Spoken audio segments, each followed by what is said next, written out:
Welcome to the Samuele Tini Show, where business, innovation and sustainability converge to drive progress. Are you ready to uncover solutions shaping our future? Let's dive in.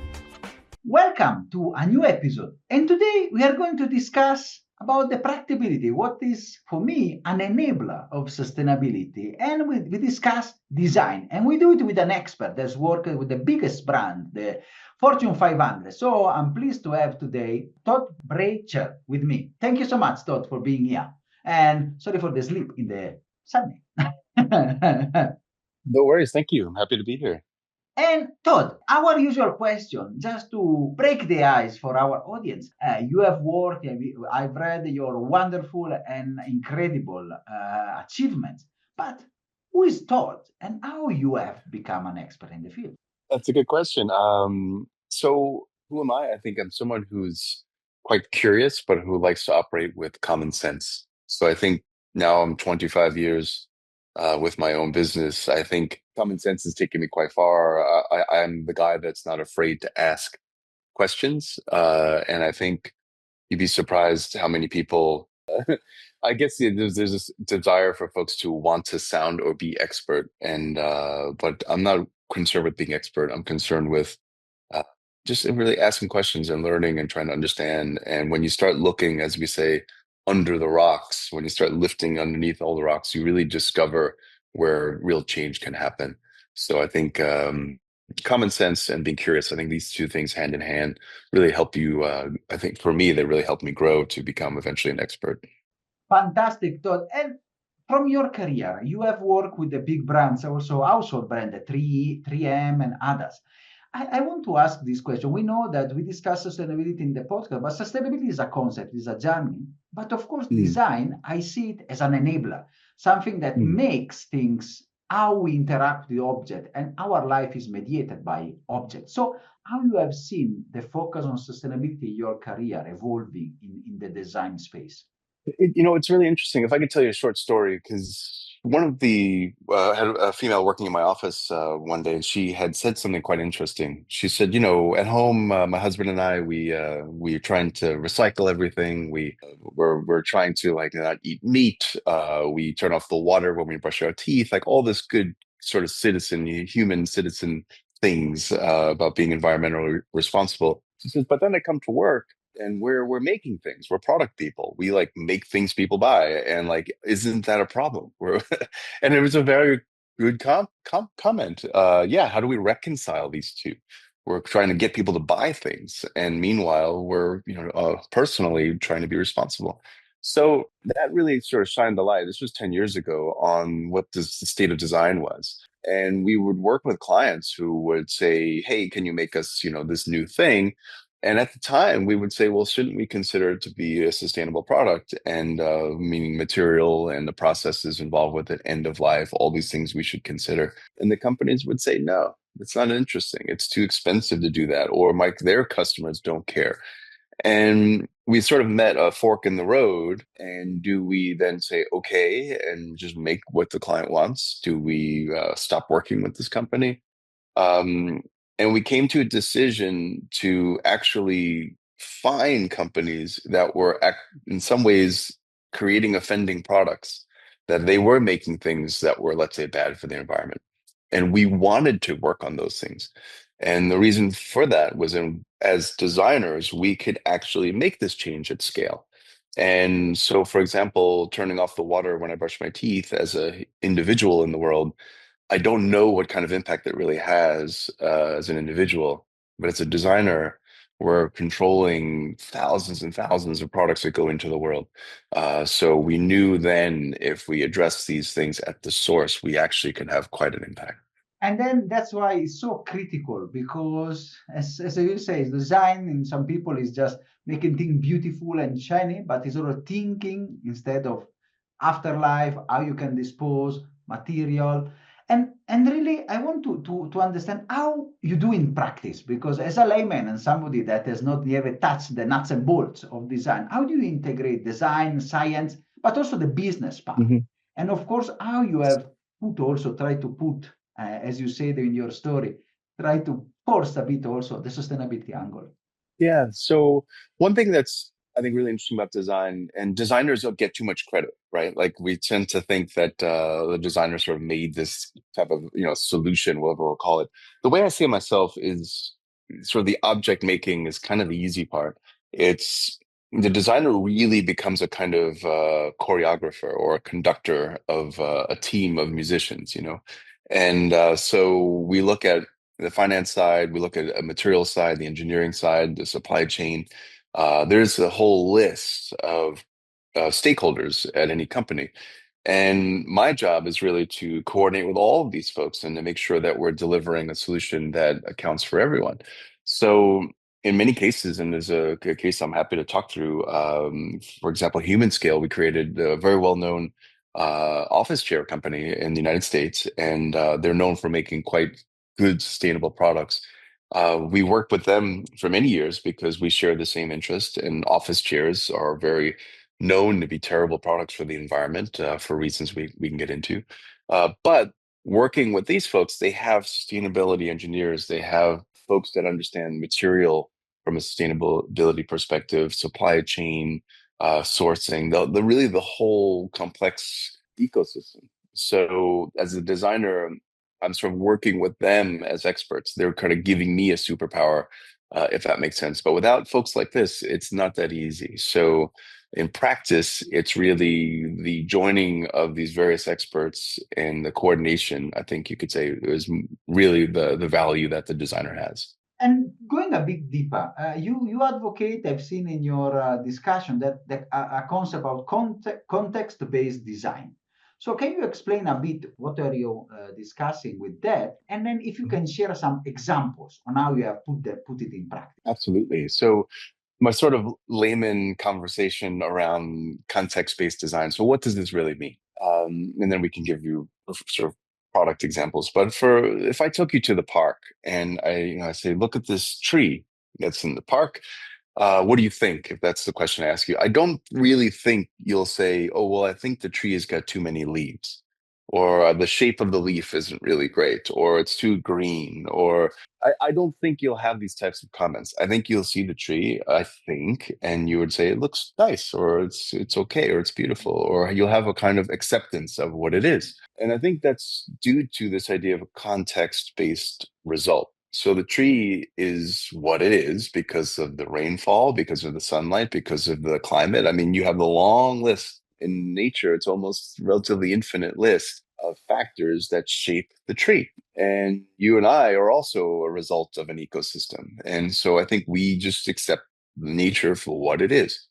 However, if I show you the new Tesla or a new design that someone might have made, I think you might say, I don't like the fender, or blue is not my favorite color, or whatever. And I think that's valid because we're looking at an opinion and someone's idea of what they like. And now you can choose if you like it or not. And so for me, context-based design is really about establishing the ecosystem. So a context-based designer, which is what I am, is someone who designs the environment, and by finding out all the governors, all the touch points that is important. Let's say making the tree, again, the rainfall and all the things that actually drive the result. And therefore, the design, the outcome is kind of inevitable. It just is what it has to be. And it's not about my opinion. The shape of it, the color of it, the material of it is not ever what I just think looks cool or interesting. It has to be this way based on all the factors that we identified. And that's really, to me, the power of context-based design. And also sustainability is one of the components that this thing has to be sustainable, and among other aspects. So to me, it's a really interesting way to take abstraction out of design to make it fit into the world, so folks that are not design people can relate to it and understand why decisions were made. That's really the idea behind context-based design. Fantastic. And can you go now a bit deeper? Can you tell us, just understand a bit in practice, how you have done it, and if you can share some examples? Yeah. So, for example, going back to Human Scale, this American company, we made an office chair called the Path Chair. And the Path Chair, we wanted it to be the world's most sustainable chair, and which is a very big ask. Task chairs, historically, there's tens of thousands of these chairs a year, which are thrown away. and they're terribly offending environmental chairs. So they're made of dozens and dozens and dozens of components, which means a lot of factories, which means a lot of transportation and assembly and things that could break. There's a long list. So when you start to identify the context, we knew we wanted this chair to be incredibly sustainable. We also knew we wanted it to therefore transport in smaller packaging. We wanted it to be less components. We wanted it to be, I also didn't want to use mesh, as most office chairs were mesh. So we started to list the environment of what we wanted this chair to be. And the result of the chair became we for example knew we wanted to use not use mesh, so we wanted to use textile, but textile is known to be very wasteful because you cut away and you sew and you throw away a lot of material. You put foam underneath to make it comfortable. So we therefore, due to the context, used knit, and a knit looks like textile but works like a mesh. So you end up stretching a knit over a frame, and therefore there's no foam. So it breathes and it performs beautifully. It looks amazing, but it's got all the benefits of the textile, but all the function of the mesh. So we then took away all this material by choosing that. So again, it wasn't a choice because it just looks cool. It was a choice because it solves all these other conditions. We made the chair packed down into just three components. So it ships in a very, very shallow box. We use only aluminum, and there's no chrome-plated steel in the chair. And the reason for that is because chrome is heavy metal, which is terrible for the environment. And using aluminum, it's recycled, number one, it's recyclable, number two, it's always increasing in value. So even if the chair gets thrown away one day, the aluminum will be extracted from the land. So all these factors to decide over and over, and I can get into the mechanical side of the chair, has helped create this chair, a unique solution that solves for all the conditions to create the world's most sustainable chair. And it's really, thank you for this example, really practical on how come going from an idea of what we want to do and then going to the practicality of the problem. This is how you put sustainability, let's say, in practice. It's not just a very far objective, let's say, how I can do it, and how we don't often overlook like the office chair, which is sometimes, as you say, terrible and very difficult to recycle. Like I can understand, because when we changed then, it was very difficult also here, especially in Kenya, to find and divide all the parts. And it seems to me that you, in the way you are discussing, approaching, you are trying to push let's say, a design-centric culture in the company. So, starting thinking and working towards that. So how do you ensure that the company, they really start focusing, especially with the angle of sustainability in such a culture? If I used, again, the sort of tree reference again, if I show you a leaf from the tree, and I think this is what's important is I look at the leaf of the tree and I don't know if it's beautiful. It doesn't matter. It's the shape it has to be for the tree to be successful, right? And so when I show the chair, in this case, to the client, it's not my opinion. It has to be this way for it to be successful. And so this idea of this context-based approach, it's really a way to help communicate and understand why decisions were made. So once you fully commit to this logic, it's very easy for companies then to integrate it. We find ways of sustainability, not just it if we're smart about it, it doesn't add cost. We're bringing it to the world anyway. And so if we're doing it well, in fact, we could save. And in the case again of this chair, to use this example, we reduced components by re-engineering. So we've created the chair that doesn't have knobs, levers, dials, locks, all the things you find on a traditional task chair. We've gotten rid of all of that, and we've engineered a solution that uses your human body weight. So as you recline and use the chair, it adapts to you. And anyone who sits in the chair, it adapts to them. So it's much more sustainable approach because we're using a lot less componentry than everyone else, things that won't break, things that aren't manufactured and put in the chair. So we've designed a way to reduce that makes it actually more sustainable and a better product against their competitors. So there's different ways. So sustainability is not only just using a recycled material. It's also a way to design to eliminate componentry when you don't need it. Fantastic, and it's really important how you have discussed and put sustainability at the core of your process design. And I want to discuss now the evolution of design, especially we are living in the age of AI. We are discussing in many episodes the impacts of this transformation. So, how do you see your work being impacted, and which are the advantages, and the challenges and opportunities for that? So it's interesting. I always used to say when we design these contexts, right, these sort of ecosystems which drive the designs, for 20 years, I've been saying, oh, I wish there was a way to type it into the computer and it would find all the context and then we would just work towards it, right? And it's gotten pretty close now. Now I could essentially speed up the process. So AI for our studio has really done exactly that. It's accelerating the work we do. It's not yet smart.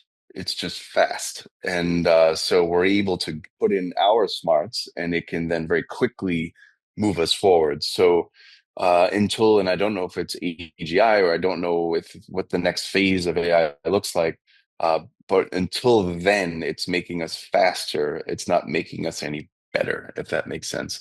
But I imagine the next phase of AI, when that arrives, we'll have a very different conversation. But right now, right now, it's just making us much, much faster and quicker to iterate through thinking that we couldn't have done in the past. Definitely, especially it's a good help for if somebody is like to say is an expert in the field to understand it really makes things faster. And how do you see the role of design evolving, especially for the new businesses and the new business context that is emerging? Yeah, so I'm a big proponent of design being integrated early in a process and really being a partner with leadership. And designers historically have always been at the end of the process. So pull them in and say, okay, the engineering is mostly done, and we need you to make it look good now. So go pick a color, put it in a nice package, put a logo on it. Like this has kind of been the designer's role for forever. And I think that's a mistake because many times I would get design briefs of a thing that's mostly thought through, and I would ask again those very common sense questions like, why do you do this? Like, does the market even care? Have you even asked the market? And these kind of basic questions, and then you find out the answer is no, we don't know. And you think, oh no. So we're advancing a product that is kind of dead on arrival. So when you bring a designer early into the process, these very common sense questions get asked. The designer is the bridge between the market and the business. They're kind of the translator. So it's wise to include this type of mentality in the early part of the process. So I think as businesses, I mean, you see in Apple computers and you see it even from Tesla and these brands that are much more design forward, they're integrating design early. And I think that's really, really creating the differentiation that we'll see more and more common as we go forward, as the business culture starts to understand how design can unlock value. Yeah, that's definitely, you can see in some standardized products that sometimes are cumbersome or very difficult, but and others that really they have also after the design from the beginning, as it's also what they teach us in the MBA, but is often taught but less implemented. And Exactly. if I can ask a subsequent question on that, which future innovation do you see emerging in the space that can really transform? It's an interesting question. I don't know. I think honestly, I don't know. Maybe there's 100 answers to that, or maybe there's no answer to it. I can't tell. I mean, AI for sure is influencing as a tool. Mm. And I guess what's a really emerging, I don't know, a scale for me keeps coming up. This isn't really the direct answer for you, but one thing that I often think about is in regards to sustainability. There's, a lot of companies do a sustainable, I'm making this up, a wine glass or a sustainable candle holder or something like this. And I say, okay, great. I'm happy that that's sustainable, but they sell five of them a year, and I'm not saying they shouldn't be sustainable, but it's has very little impact. So for me, it's companies that really work at scale, that they are the ones that have to carry the responsibility of sustainability. So I wish there was some, and maybe there, and I don't really like when governments get involved, but I wish there was some type of requirement for companies that had to be responsible when they're working at its type of scale. And because for me, that's really going to make the biggest difference. I know it doesn't really address your question exactly, but the question of scale for me is really important when we consider sustainability. But it's definitely the thing. We don't want nice and cool businesses, which they are a niche. The big transformation will be with the scale, and Yes, how you can address, you can bring, because it is not enough to use a US example. It's not enough to have a nice company in Vermont or California doing a yes. wonderfully sustainable thing for a niche. We need to address the market and making change at scale. Mm. So, and as a last question for you, I want to ask, where do you see, Todd? Which are the next future objective that you have put for your different companies? Yeah, so this is most to me it's super exciting. So it's funny because I over the years I've gotten to know quite a handful of scientists. I think I would have liked to have been a scientist if I started over. I'm still happy I'm a designer, but as a designer, I use this is sort of where it's going. Is I at some point you go to Milan. Every designer goes to Milan, and or at least you hope to, and you make a sofa, you make a lamp or a chair or something like this, and people are having a party for your new sofa, and they're saying how amazing this new sofa is. And I find it very strange. And every April we go to Salone and we see the new sofas, and I look it around and I see 100 of my friends who've created this year's new sofa, and it's on the cover of the magazine, and I find it super disappointing that this is what's celebrated as design. So I've gotten to know these scientists, as I mentioned earlier, over the years, and folks that are doing unbelievably transformative work, and they're not on the cover of the magazine, and like their solutions, no one's talking about. So, and I sit there and I think this is the problem. So I created a business a couple of years ago that I've slowly stepping into called Better Lab. And Better Lab, the idea behind it is I partner as a designer with scientists and innovators, and we co-create solutions. So scientists aren't necessarily the best folks to bring a product into the world. And to be frank, myself or a designer is not exactly the best person to solve a problem at scale, not on that type of a level. So by joining with these folks, I've been slowly bringing out ideas to the world that can make meaningful change at scale. So from eye health to sanitization to wound care, and what we're really doing is breathing a life into patents, and we're taking ideas out of the lab and into the world. And so for me, this is the future for design and for me, frankly. So I'm so thrilled to be taking this journey. I'm learning so much and exposed to just incredible individuals, and I'm always on the hunt for other folks that are really looking to join in this mission, essentially. Fantastic. And it relates also to my experience. Even sometimes academic and in academia, we find wonderful research. And sometimes I go in some departments and I find wonderful PhD research sitting there on the shelves and say, have you ever implemented this on the field? Right. It can be a transformative, maybe for farmers here. No. Like, wow, we need to go to the field and test Yeah, it. exactly. And if I can give you another question, can you share with us? I mean, I don't know if you can, Mm. one or two of these new projects that they are really excites you. Yeah. So one in particular. So COVID arrives. We all remember this problem, and I get a phone call from a former NASA scientist at the time, friend of mine, and he had a patent for germicidal light, and he had created this also with NASA over the years. And it's a light that'll sterilize the environment that you're in, but while you're in it, which was unusual. Most it's a spectrum of UV light, specifically UVC spectrum. And historically, UV light is destructive on your body, as you're probably well aware. UVC light, however, is human safe. And so he had started to develop a solution during COVID that will deploy light through the architecture. So in your ceiling, you can have healthy light. And And I'm looking at this thinking, okay, this is a nice, really beautiful idea, but it won't work in contemporary architecture. The spaces are too large, it's too expensive. Like I right away started to recognize the problem of it. Um, and then in the meantime, I had at the time my children were smaller, 5 and 7 years old. And I remember we were walking to the shop and you would put gel sanitizer, if you remember, you'd pump, pump, pump, and you'd put this kind of liquid on your hands. And as a cautious father, I was concerned that they would get COVID. We didn't know what that meant. And so you'd lather your hands in this chemical. And that didn't feel right either. Something about it seemed like what's in this chemical, their little hands, it doesn't seem right. So then I realized, I don't know why it didn't take that big of a leap, but I'm working with this light in one hand and I'm seeing this chemical on the other hand. And I realized, why don't we make a hand sanitizer using this light? Then that also is one of the points of contact where people are putting they're spreading COVID mostly through hands and of course through air.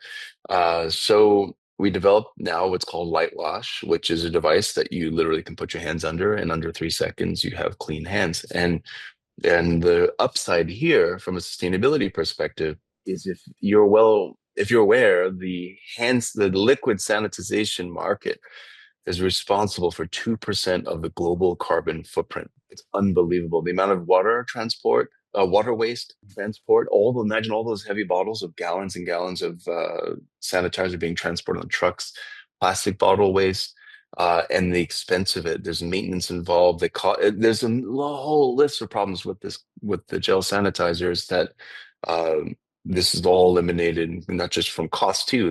We've done a cost estimate of around $30,000 for one of the banks in Midtown Manhattan. It costs them just to keep sanitizer available, $30,000 a year. And whereas our light device eliminates all that at a one-time, very minor cost. So, so this is one example of taking this technology, asking kind of common sense, basic questions, and then as a designer, we're able to bring it together and provide a solution that has really, true, huge impact at scale.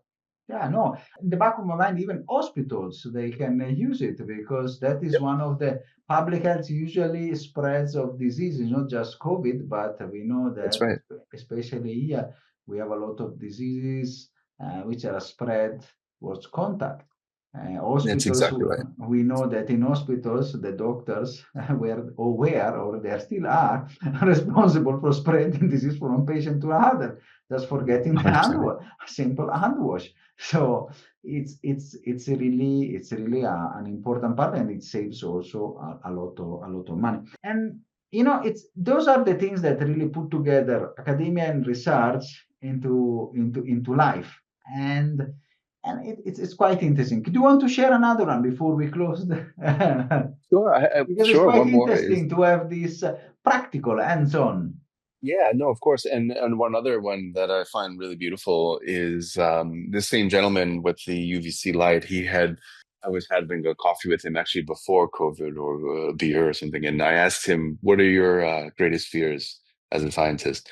And this was in like 2015 or something, and he said pandemic. And I remember thinking, okay, he's a bit paranoid maybe, and so at some point I kind of laughed it off, but he also said eye health. I'm so sorry, so he also said eye health, and I said, okay, well, how is eye health a concern?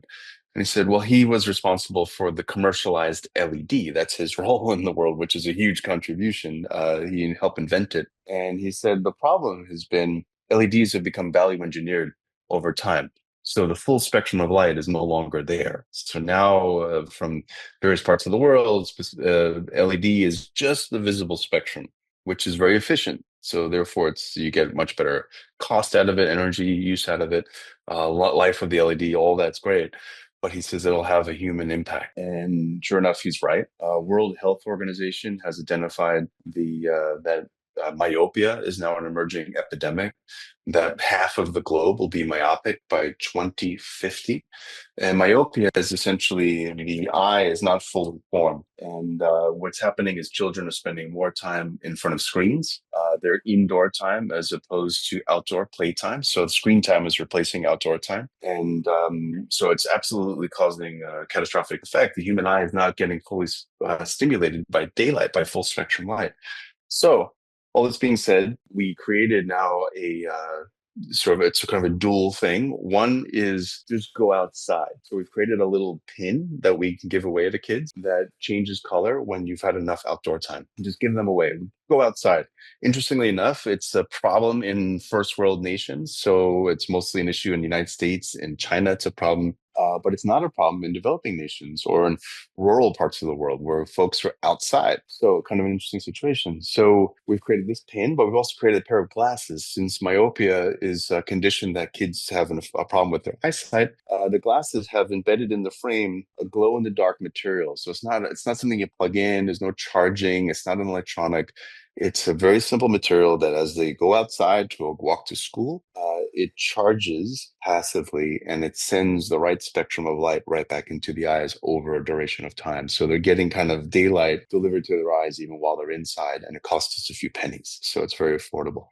And so like this type of solution is really, really important and it actually reverses the condition of myopia, which we're really thrilled with.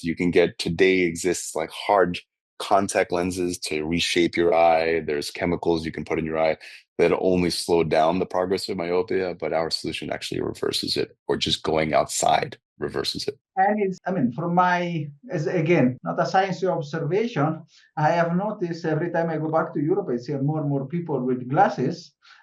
So while here in Kenya, I hardly see, I meet not elderly people, of course, or people that stays in offices a long time. So showcasing that we are catching up in those very bad diseases, thanks to the screen time and smartphone penetration. So it's such an interesting part. And again, a small device that is embedded in the glass, which not cost a lot. It really can save life, really improve also quality of life for children. It's such an interesting.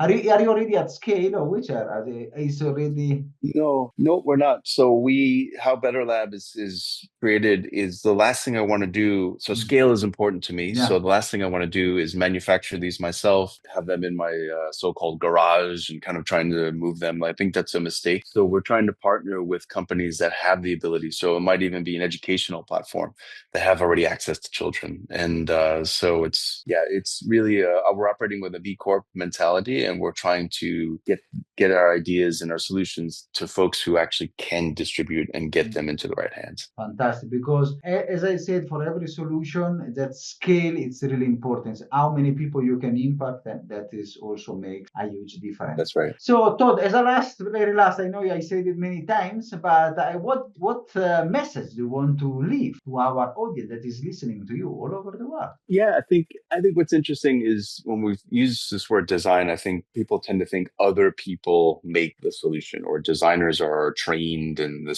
they're responsible for making everything around us.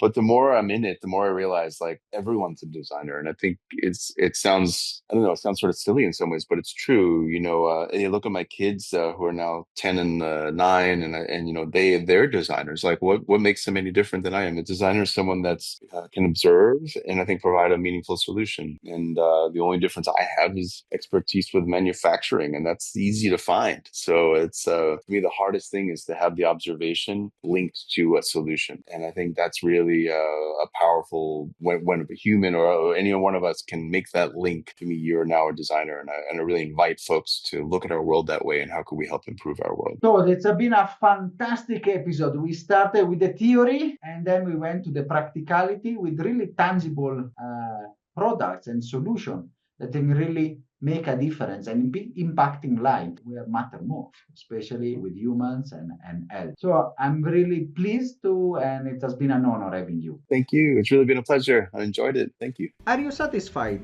after this wonderful episode? Let's continue together our sustainability journey.